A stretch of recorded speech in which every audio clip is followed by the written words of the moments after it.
Voilà, non, j'ai un 4 pistons hydraulique. Marrant, hein.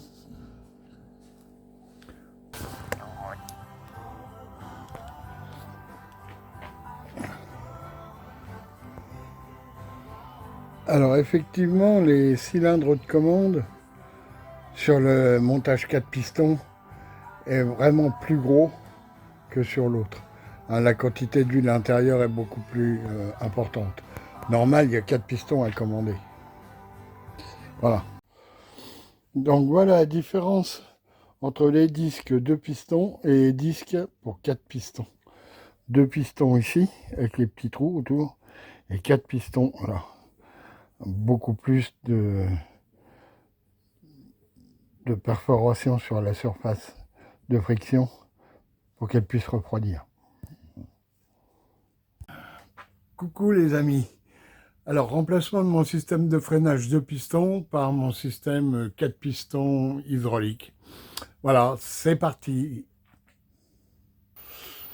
Bon là, on commence par dépose de la roue. Ça, c'est pas compliqué. Alors, on dépose le disque d'origine. Ça, c'est pas compliqué.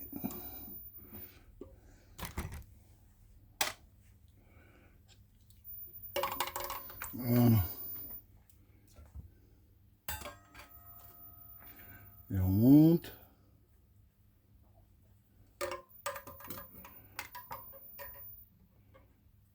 Le disque fourni. On va changer l'embout.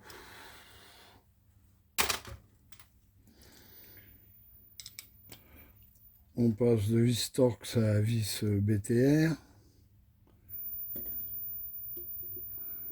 Mon disque est dans le bon sens.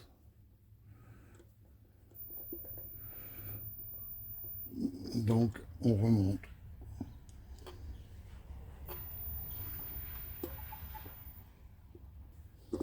Bon, le disque a été changé. La roue est remontée. Maintenant on va retirer l'étrier. Alors je l'ai déjà débloqué, hein, pour que ça aille plus vite. Je vais passer par là.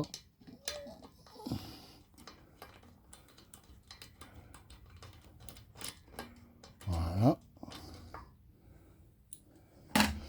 Mon étrier est démonté. Alors ce que je vais faire tout de suite, c'est de bloquer les plaquettes avec une petite canne en plastique que j'ai réalisé. Comme ça évite les... ça évite au piston de sortir. Voilà, je mets ça en pression, ça ne bougera plus. Je vais retirer également, je vais essayer de coincer ça par là, voilà. Je vais retirer également ma chape. Je ne sais pas si je vais remettre celle-là ou la neuve. On va voir comment le nouvel étrier va tomber par rapport à mon disque.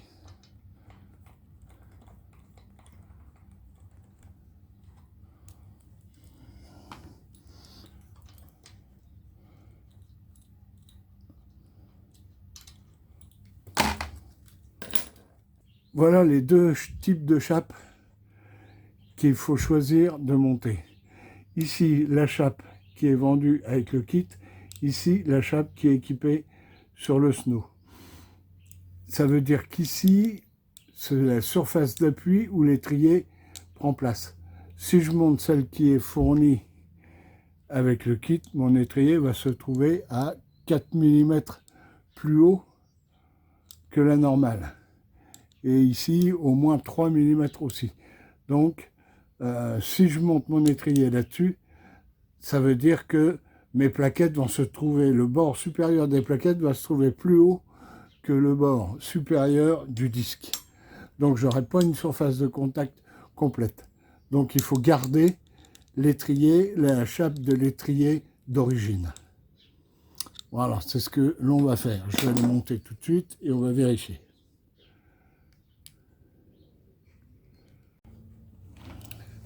Voilà, ma chape est remontée, serrée. Mon étrier est monté, mais flottant, pas serré, qui puisse prendre sa place tout à l'heure quand on mettra en pression. Par contre, j'ai fait des petits repères à la craie sur l'épaisseur du disque pour que vous puissiez bien voir l'ajustement du disque, de l'étrier par rapport au disque. Regardez. Vous voyez mes petits coups de craie rouges? Ils sont où? Les voilà. Vous voyez, ils sont bien à l'extérieur de la plaquette. Comme ça, j'ai toute ma surface de plaquette qui appuie sur le disque. Et ça devrait être valable, que ce soit des freins hydrauliques ou à câble. Vous devriez avoir exactement la même chose. Ce que je n'avais pas à l'origine du vélo. Voilà. Donc là maintenant, on va continuer. On va retirer le câble, la durite de l'ancien modèle, et puis on va passer le nouveau jusqu'à la poignée. Voilà. Donc je retire ça, j'avais mis ça pour maintenir.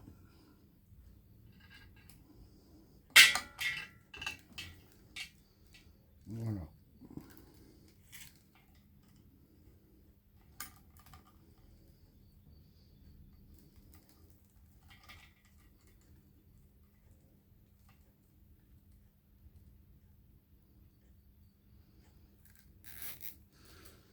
On va mettre un beau riveson.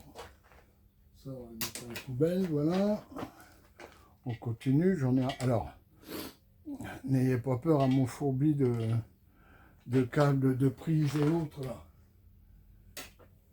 Avec tous mes systèmes d'éclairage, j'ai pas beaucoup d'autres solutions que de travailler comme ça.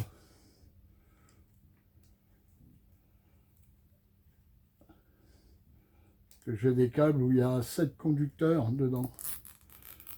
Donc, quand il faut que je prolonge comme là, par exemple, il m'a fallu une prise genre XLR, mais avec 7 conducteurs. Voilà, je mets des rails en 9 là en bas. Comme ça, je vais pouvoir agencer ma petite gaine vélo bécane. Mais là, je crois qu'elle est sur la fin. Il faudra que j'en fasse une contribution chez Vélo Bécane pour obtenir ça. Voilà, bon, on verra ça à la fin. Là, je vais redescendre le vélo parce qu'on va se mettre près de la poignée et ça va pas être pratique pour vous. Sinon, ça c'est bon, ça va être tiré. On va le passer de l'autre côté. Voilà. Ok. Bien, on va passer maintenant à la dépose des poignées rétro et autres.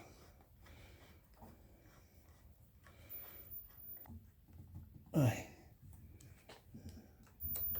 Les petites vis en alu là ont déjà morflé. Voilà, une poignée. Ensuite, mon contacteur de lumière qui est ici.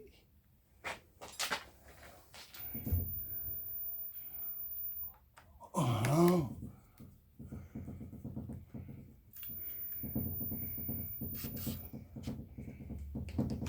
Voilà. Et j'en arrive à ma poignée de frein.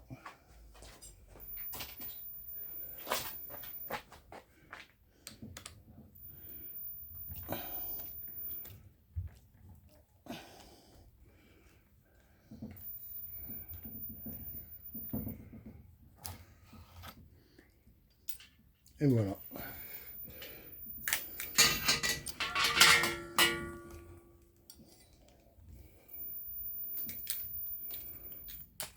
Hop là. Attention à ne pas perdre ça. Voilà. On le remet bien en place et on détache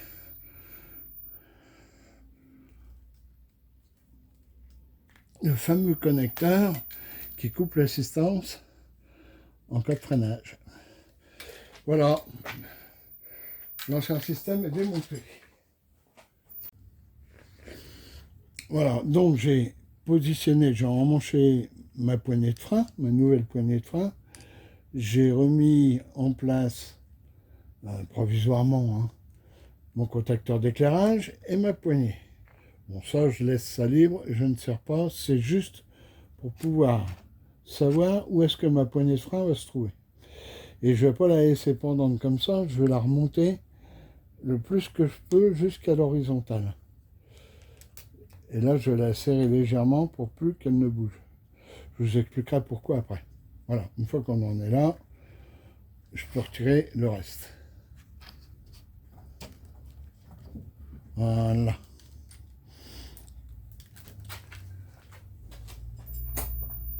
Alors, pourquoi positionner la poignée comme ceci? Parce que peut-être qu'un jour, vous aurez besoin qu'elle soit comme ça, pour pouvoir effectuer une purge. Parce que pour effectuer une purge, il y a un bocal à monter à cet endroit, ici. Il faut monter ce bocal pour pouvoir purger. Donc, il est nécessaire d'avoir une longueur de durite, d'huile, suffisamment grande pour amener mon cylindre de frein à cette position. Si je l'incline, je vais être obligé de couper mon câble trop court. Et quand je vais vouloir le relever pour purger, ben je vais être coincé. Voilà, ça il faut se souvenir. Donc là maintenant, ben on va passer à la coupe du câble hydraulique. Voilà.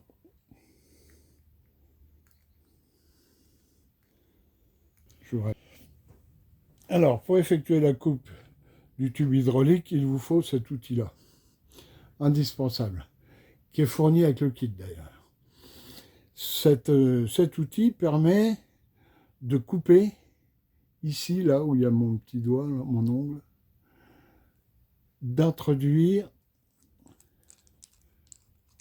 la petite lame de cutter qui est là et de couper le câble. On passe le câble à l'intérieur et on coupe. Tac. Voilà. Le câble sera à l'intérieur et sera coupé. Ça va être chaud à pouvoir filmer ça et que vous puissiez voir. J'ai essayé de m'écrire des doigts pour vous montrer, mais j'ai pas beaucoup réussi. Donc je crains un petit peu le pire. Bon, je vais faire ce que je vais pouvoir. Alors là, on a un tube avec une aiguille au bout. Je ne sais pas si vous voyez. Ouais, oui, on voit bien. Et cette aiguille va pouvoir enfiler le petit support en laiton qui va aller à l'intérieur du tube. Je vais chercher ça. Voilà les morceaux. Alors là, il ne faut pas se louper, hein. On a donc un cache, on a la petite aiguille dont je vous parlais tout à l'heure qui va rentrer dans la canalisation d'huile, on a la petite olive qui va faire l'étanchéité et la vis de serrage. Voilà. Au bout du cylindre, vous avez la grosse vis. Cette grosse vis, elle est serrée, hein. Il faut la débloquer, mais pas trop. Qu'on puisse la retirer à la main pour enfiler le tube et l'olive, la vis, etc. et qu'on puisse serrer à la main. Il faut savoir que là-dedans, c'est plein d'huile, il n'y a pas une bulle d'air. Dans mon câble, c'est plein d'huile aussi, il n'y a pas une bulle d'air.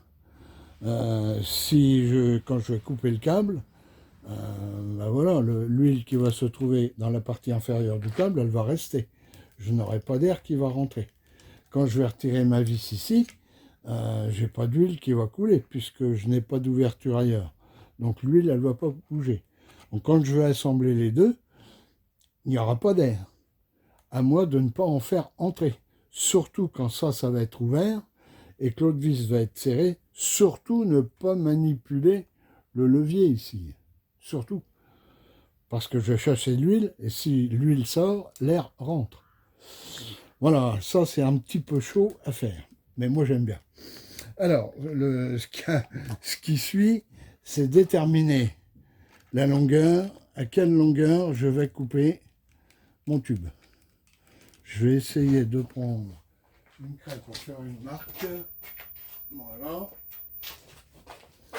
Je vais remettre en gros ma poignée en place.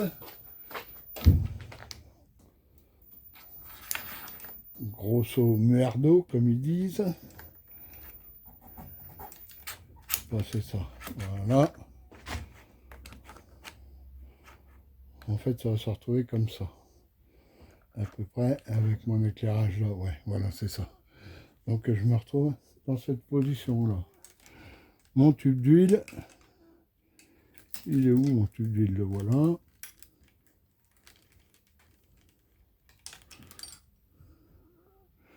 Je vais mettre du mou. Ouais, il est bien en place partout. Ouais. Bon, ben ça, je vais dire que c'est l'endroit où je vais couper. Voilà. J'ai fait ma marque. C'est là qu'il faut que je coupe.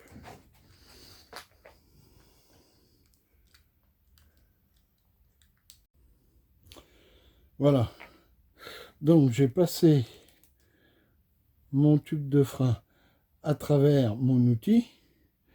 J'ai mis la fenêtre où je vais couper à la bonne position. Et là, je vais serrer cette molette là qui va me bloquer mon tube à l'intérieur. Normalement.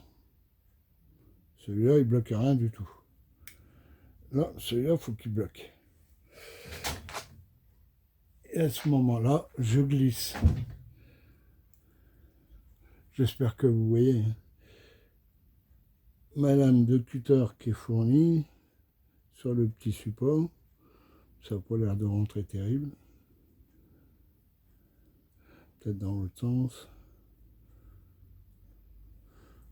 Ah, je suis à l'envers, quel con. Voilà. Et j'appuie là-dessus. Et normalement,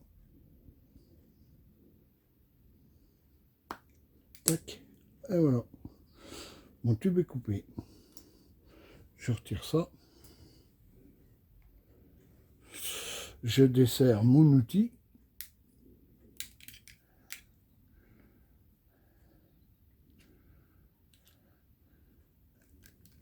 En là un bout. Et voilà par contre celui qui m'intéresse. Alors quand on est là, on sait que on terminera par le cache. Donc on enfile le cache. On sait que la partie avant, ce sera la vis. Donc on enfile la vis. Vous voyez qu'il n'y a pas d'huile qui coule. Hein. Et ensuite, la vis, elle appuie sur l'olive. Donc on met l'olive. Ça veut bien rentrer. Putain, il y a le machin en plastique qui fait un peu chier. Si je force, ça va faire un bourrelet. Ça, c'est pas cool.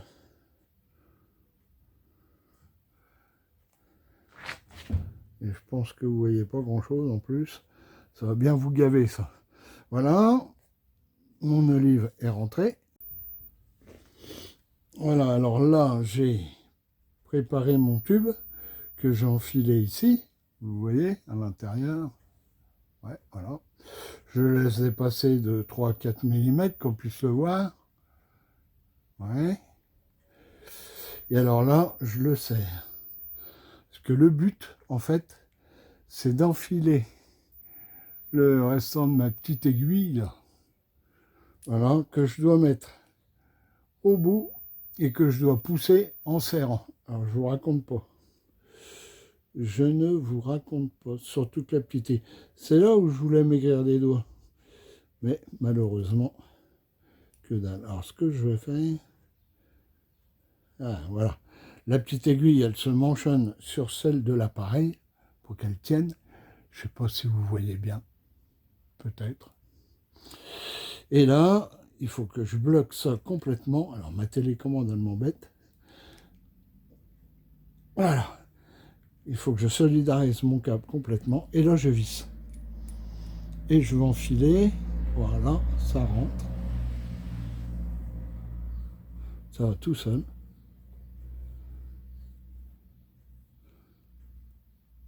Voilà, mon aiguille est embutée dans le câble. Je desserre.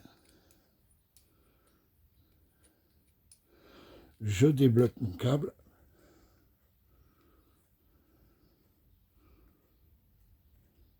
Je sors le tout. Et voilà. Mon embout dans ma gaine. Alors à ce moment-là, je retire mon écrou qui est au bout de ma poignée.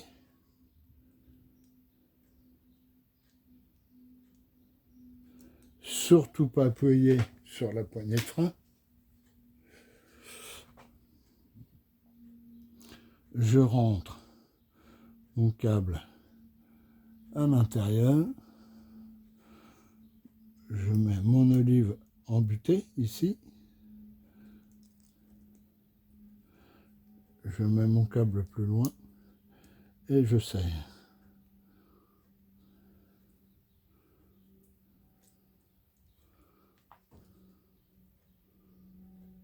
Je vais chercher une petite clé de 8.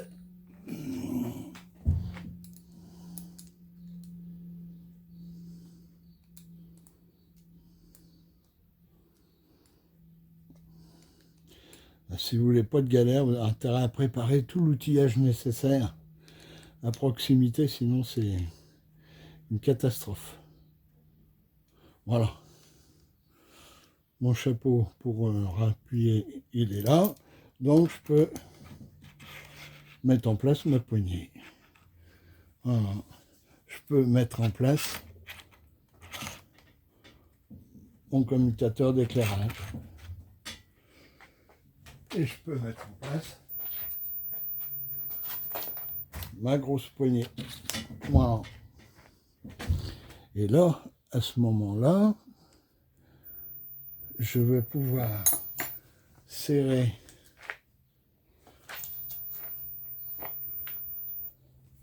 ma poignée de frein.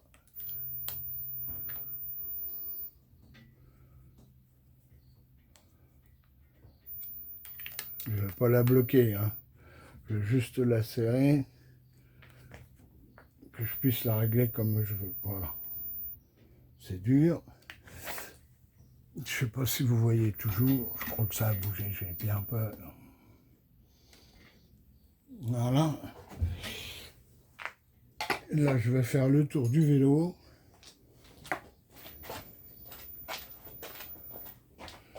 Pour bloquer réellement mon tube de frein.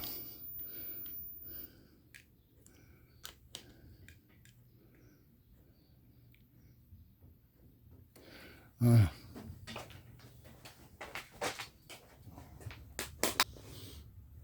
Donc à ce stade, eh bien, tout est remonté. Mon système hydraulique est hermétique. C'est fermé en bas, c'est fermé en haut. Il n'y a pas eu d'huile qui a coulé. Théoriquement, si j'appuie sur le levier, voilà, j'ai du frein. Avec une garde qui est très honorable. Ça marche. Donc je finis le remontage et puis je vous reprends après.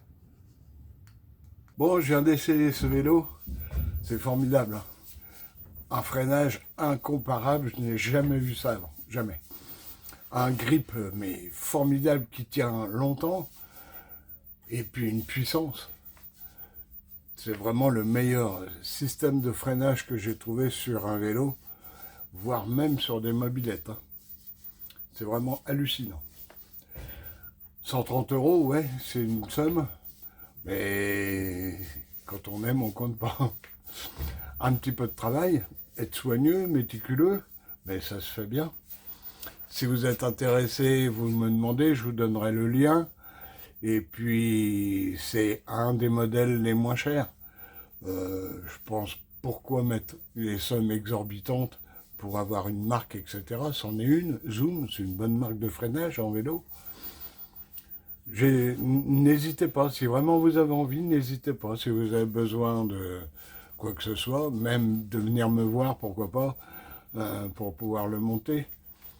Je suis disposé à tout. À bientôt, au revoir.